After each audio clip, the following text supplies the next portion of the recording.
permitido de hacer una cosa, y es preparar unas imágenes, creo yo, de un gran valor, que nos va a servir como un cariñoso homenaje al ejército, al glorioso ejército español, y yo les voy a pedir que las comenten conmigo, o principalmente ustedes. Sí.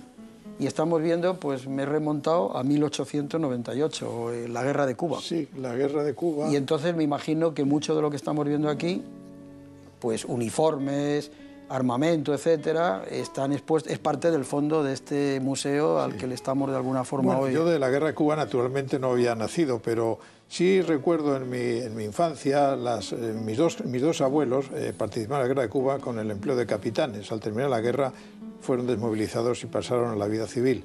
Y recuerdo los relatos que mi abuelo paterno me hacía de la Guerra de Cuba. Entonces, él, recuerdo, hablaba mucho de la manigua, de los insurrectos, hablaba de las fuerzas españolas que allí había y hablaba sobre todo de las enfermedades y las fatigas y penalidades que habían pasado. Él estuvo en la última batalla del Caney y de la Loma de San Juan en Santiago de Cuba, y insistía en que estuvieron a punto de arrojar al mar a los expedicionarios norteamericanos, y que si no se hizo así fue por falta de apoyo de la escuadra, que desgraciadamente por una maniobra... Esto es Manila. Por una maniobra del almirante Cervera no muy afortunada, fue hundida a medida que intentaba salir del puerto de Santiago de Cuba con la... 1917 ya. Esto ya seguramente, bueno, esto es Marruecos, esto evidentemente es el conflicto de Marruecos. Se ve en la uniformidad, ¿no?, que corresponde a esa fecha. Corresponde a esa fecha, sí. Bueno, yo volviendo a la Guerra de Cuba quería decir que el museo es propietario de una cosa muy interesante, que es el uniforme del capitán médico don Santiago Ramón y Cajal, posteriormente Premio Nobel de Medicina, y precursor de todos los estudios neurológicos de este momento. Y además de la campaña en Filipinas, existen una serie de fondos también, banderas, casas de nipa, armas blancas, armas de fuego... ¿Puedo explicarles qué son estas imágenes? Sí, claro. Es curiosísimo. Esto es un entrenamiento de la tropa antes de mandarles a África, que era en plena campaña de África, y este entrenamiento es en Toledo. Sí, esto es lo que se llama la pista de aplicación. Sí, sí. Son una serie de obstáculos que son similares a los que se encuentran en el campo de batalla y que el soldado tiene que sortear. Esta pista fue sustituida luego por lo que llamaban la americana, que es la pista que utilizaban los marines americanos y que se puso de moda en todos los centros militares de enseñanza. Es increíble el entrenamiento que tenían. Yo es que les veo que eran soldaditos porque muchos de ellos eran de reemplazo, ¿no? Todos. Y después de la paliza física que se ve ahí, que se están dando, les mandaban allí a África, que era terrible. Las batallas y los enfrentamientos con las tropas, con los de Abd el-Krim, eso debió de ser. Sí, bueno, ahí estuvo mi padre. Mi padre estuvo en el desembarco de Alucemas y estuvo en el Tercio y en los regulares de Ceuta. Y efectivamente la campaña fue muy dura, porque, en primer lugar, el esfuerzo logístico que tenía que hacer España no era precisamente muy afortunado ni Le voy a hacer una consulta, mi general.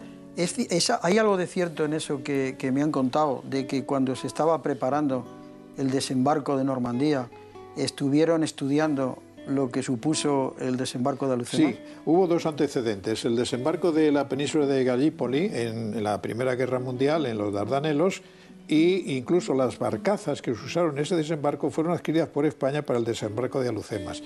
Y el desembarco de Gallipoli, que fue un fracaso, como todo el mundo sabe, sirvió de norma, sirvió de estudio para que no ocurriese lo mismo en Alucemas. Y efectivamente los dos desembarcos, que fueron las operaciones más importantes, seguramente las primeras en la historia de desembarcos naval, se utilizaron como antecedente y como modo de estudio para la Segunda Guerra Mundial, con el detalle de que la aviación española intervino también en el desembarco de Alucemas, y esto, en cambio, en Gallipoli no había sucedido.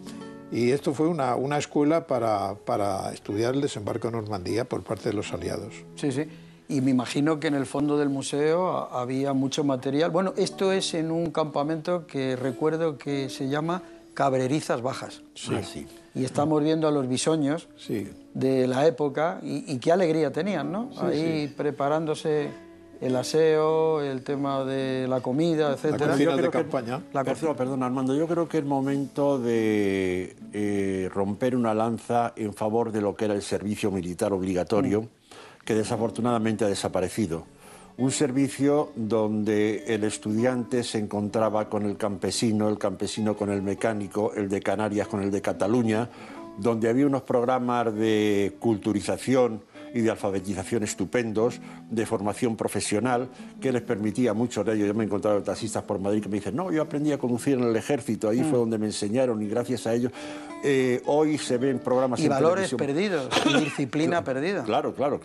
Y respeto. Además, se inculcaban una serie de valores que hoy, desafortunadamente, pues no existen en nuestra juventud. Bueno, hay otras reuniones que son el botellón, por ejemplo. Sí, efectivamente. Bueno, yo quería hacer una acotación a lo que ha dicho mi querido compañero, en el sentido de que ha desaparecido el servicio militar, pero no ha desaparecido, porque está, según dijo el ministro Trillo, ha sido suspendido el artículo 30 de la Constitución, donde existe y Seguimos hablando, pero quiero hacer hincapié, ahí por la uniformidad se ve, y hemos venido a Azaña, hemos visto, esto era un desfile pues, del primer aniversario de la República. Seguramente es un 14 de abril. Exactamente. Un 14 de abril. Sí, siga, perdón. No, decía que en la Constitución española, en el artículo 30, concretamente está el servicio militar obligatorio. Dice que una ley especial dictaminará las modalidades del servicio militar. Cuando fue interrogado el señor Trillo, cuando se suprimió el servicio militar obligatorio por parte del gobierno del señor Aznar, según dicen, a petición del señor Pujol, pues Trillo dijo, no, este artículo ha sido suspendido. Entonces, claro,